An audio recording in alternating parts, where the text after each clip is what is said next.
शिक्षा का मंदिर, जहां बच्चों के हाथों में किताबें होनी चाहिए, वहां अगर पिस्टल और जिंदा कारतूस पहुंच जाए तो ये सिर्फ एक कॉलेज की नहीं, पूरे सिस्टम की चिंता का विषय है। जमशेदपुर के श्यामा प्रसाद इंटर कॉलेज में एक छात्र के बैग से हथियार मिलने और उसका वीडियो वायरल होने के बाद कई गंभीर सवाल खड़े हो गए हैं। आखिर छात्रों के हाथों में हथियार कैसे पहुंच रहे हैं? कॉलेज प्रशासन को इसकी भनक क्यों नहीं लगी? ये रिपोर्ट देखिए। शिक्षा का मंदिर या खौफ का अड्डा? किताबों की जगह बैग में पिस्तौल क्यों? वायरल वीडियो से खुली बड़ी लापरवाही। आखिर किसके भरोसे बच्चों की सुरक्षा? क्लासरूम में किताबों की जगह पिस्तौल पहुंच जाए, छात्र रील बनाए, वीडियो वायरल हो जाए और कॉलेज प्रशासन को भनक तक न लगे तो सवाल सिर्फ कॉलेज का नहीं, पूरा सिस्टम का है। जी हां, जमशेदपुर के श्यामा प्रसाद इंटर कॉलेज से सामने आई ये तस्वीरें हर अभिभावक की चिंता बढ़ाने वाली हैं। यहां क्लास 12 का एक छात्र किताब कॉपी की जगह अपने बैग में पिस्तौल और जिंदा कारतूस लेकर कॉलेज पहुंच गया। इतना ही नहीं, क्लासरूम के अंदर ही साथियों ने हथियार के साथ वीडियो बनाकर सोशल मीडिया पर वायरल कर दिया। वीडियो सामने आते ही पूरे कॉलेज में हड़कंप मच गया। छात्र छात्राओं के बीच डर का माहौल बन गया। जानकारी के मुताबिक कुछ दिनों पहले छात्रों के बीच हुए विवाद के बाद अपनी धाक जमाने के लिए 12वीं का एक छात्र हथियार लेकर कॉलेज पहुंचा था। हैरानी की बात यह है कि वीडियो वायरल होने तक कॉलेज प्रशासन को इसकी भनक तक नहीं लगी। और ये बच्चा ने कबूल किया, अभी उसको हम लोग बुलाए थे, हिमांशु नाम का लड़का, और वो कबूल किया है कि उसको किसी ने दिया था, वो बैग में रखा था और उसको उसके साथी लोग देखने के लिए देख रहा था, उसी समय उसको शायद वीडियो बनाया था। आरोपी छात्र का दावा है कि किसी दूसरे ने उसके बैग में पिस्तौल रखने को कहा था और बाद में कॉलेज के बाहर हथियार वापस ले लिया। छात्र ने अपनी गलती स्वीकार करते हुए कहा कि मैंने बड़ी गलती की है। भैया है बाहर का, वो दिए थे, बस लेके आए थे कॉलेज, फिर उसके बाद सब दोस्त लोग देखा तो बस वीडियो बना लिया, उसके बाद जाके जिसका था उसको रिटर्न कर दिया। क्यों लाए? क्यों तुमने लिया? रखने दिया सर। क्यों? क्या बोल के रखने दिया था? वो रखे, कल दे देना मेरे को रिटर्न, वही चीज। स्कूल में ला करके सर लाए नहीं थे, निकाले भी नहीं हम कॉलेज, बस बैग में था, वही था। तुमको समझ में आता है कि तुमने क्या किया? सर गलती हुई। वहीं जेएमएम ने इस मामले को लेकर पुलिस और प्रशासन पर सवाल उठाए हैं। नेताओं का कहना है कि शहर में युवाओं तक हथियार पहुंचना बेहद चिंताजनक है। इसके पीछे के नेटवर्क का खुलासा होना चाहिए। इस विषय को लेकर हम लोग बहुत जल्द एसएसपी सर से भी मिलेंगे, क्योंकि हमारा क्षेत्र परसुडी, करंडी, हररगुट्टू आदि क्षेत्र पड़ता है, तो कहीं न कहीं यहाँ के जो युवा पीढ़ी है कहीं बिगड़ रहा है और आने वाला जो हमारा भविष्य है, युवा वर्ग जो है, कहीं न कहीं इस पे उनका जो भविष्य दिखता है खतरे पे दिखता है। तो हम लोग इस विषय को लेकर जल्द एसएसपी से मिलेंगे और इस पे कार्रवाई करेंगे। कि यह सिर्फ एक वायरल वीडियो नहीं, बल्कि शिक्षा संस्थानों की सुरक्षा व्यवस्था पर बड़ा सवाल है। राहत की बात यह है कि कोई अनहोनी नहीं हुई, लेकिन अगर हथियार चल जाता तो तस्वीर कुछ और हो सकती थी। अब सवाल सिर्फ एक छात्र का नहीं, बल्कि पूरे सिस्टम की जवाबदेही का है। अब देखना यह है कि जमशेदपुर शहर के युवाओं को आखिर कौन बिगाड़ रहा है, कौन हथियार सप्लाई कर रहा है, ये सबसे बड़ा सवाल होता है। अब इसके पीछे कौन षड्यंत्र करता है, जिसके खिलाफ पुलिस एक बड़ी कार्रवाई करनी पड़ेगी, जिससे कहीं ना कहीं इस तरह की घटनाओं पर लगाम लग सके। न्यूज़ 18 के लिए जमशेदपुर से आशीष कुमार तिवारी। झारखंड को 336 नवनियुक्त आरक्षी और 4 डीएसपी मिले हैं, जिनके जरिए झारखंड में लॉ एंड ऑर्डर को नियंत्रित करने में बड़ी मदद मिलने की उम्मीद है। रांची के जैप 1 ग्राउंड में पासिंग आउट परेड में सीएम हेमंत सोरेन शामिल हुए और झमाझम बारिश के बीच भी पासिंग आउट परेड का निरीक्षण कर जवानों का हौसला बढ़ाते हुए देश सेवा में जुटने की अपील की। ये रिपोर्ट देखिए। रांची का जैप 1 ग्राउंड नवनियुक्त आरक्षियों की कदम ताल, जोश बढ़ाने वाली बैंड की धुन और जबरदस्त जोश के साथ देश सेवा की शपथ लेते जवान। ये नजारा है पासिंग आउट परेड का, जहां कठिन ट्रेनिंग के बाद 340 पुलिसकर्मियों की पासिंग आउट परेड संपन्न हुई।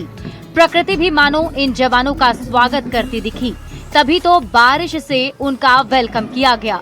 बारिश के बीच भी जवानों का जोश कायम रहा और यही वजह रही कि सीएम हेमंत सोरेन भी बारिश के बीच भी जवानों का हौसला बढ़ाते हुए खुली जीप पर सवार होकर परेड का निरीक्षण करते दिखे। इन नवनियुक्त पुलिसकर्मियों में 25% संख्या महिलाओं की रही, जिससे सीएम भी खासे प्रभावित दिखे। अधिक खुशी देने वाली बात, लगभग 25% महिलाओं की भागीदारी, महिला पुलिस बल। आप सबको मेरी ओर से बहुत बहुत शुभकामनाएं। और हम चाहते हैं कि राज्य में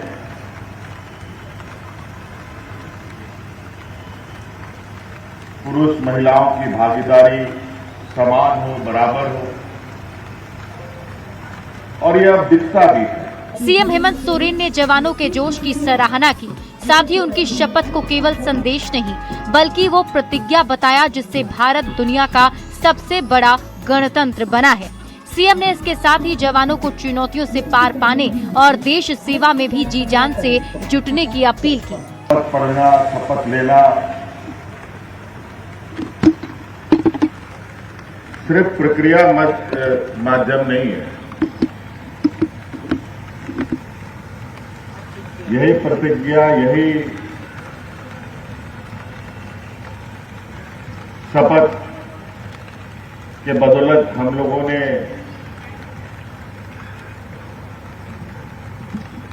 इस देश को एक दुनिया का सबसे बड़ा गणतंत्र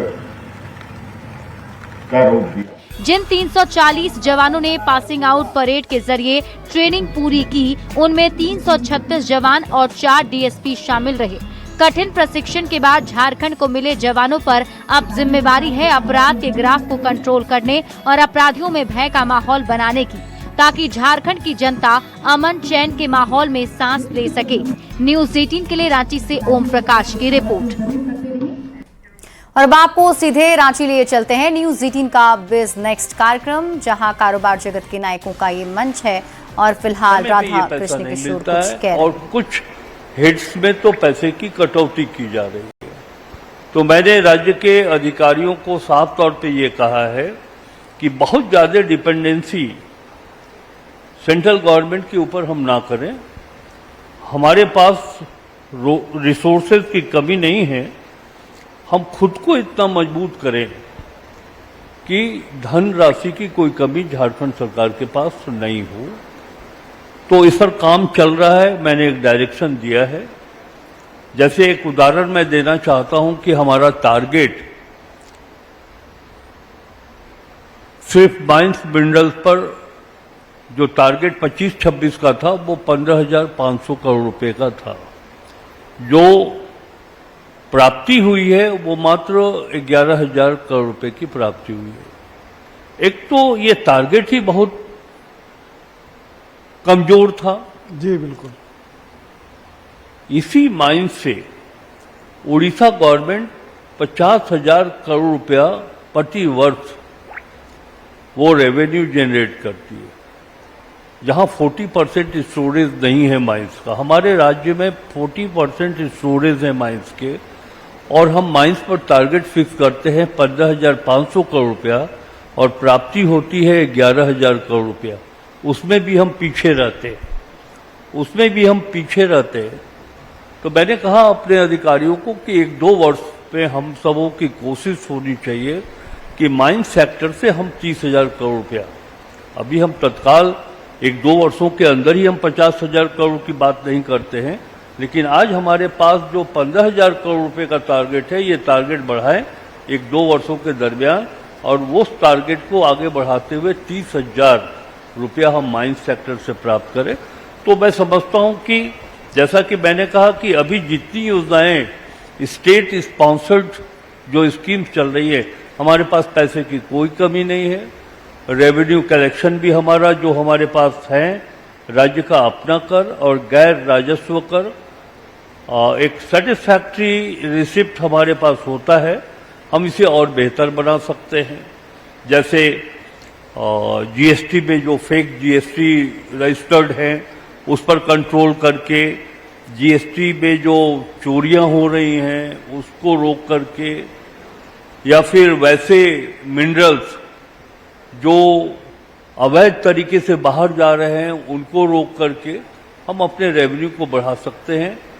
और मैं आपके माध्यम से इस स्टेट के जनता को जो यहाँ पर उपस्थित हैं सबको ये विश्वास भी दिलाता हूँ कि वित्तीय प्रबंधन झारखंड का आने वाले वर्षों में और इतना मजबूत होगा कि हमारे लोगों, चाहे अभी आप मीडियम ग्रुप के लोगों के फ्लैट्स निर्माण की बात कर रहे थे, हाउसिंग की बात कर रहे थे, तो अर्बन सेक्टर से लेकर के रूरल सेक्टर में हम जितना बेहतर कर सकते हैं ये डिपेंड करता है हमारे पास रिसोर्सेज क्या हैं। और कोशिश इसलिए हमने की है कि हम अपने रिसोर्स को और मोबिलाइज करें और आगे बढ़ाएं।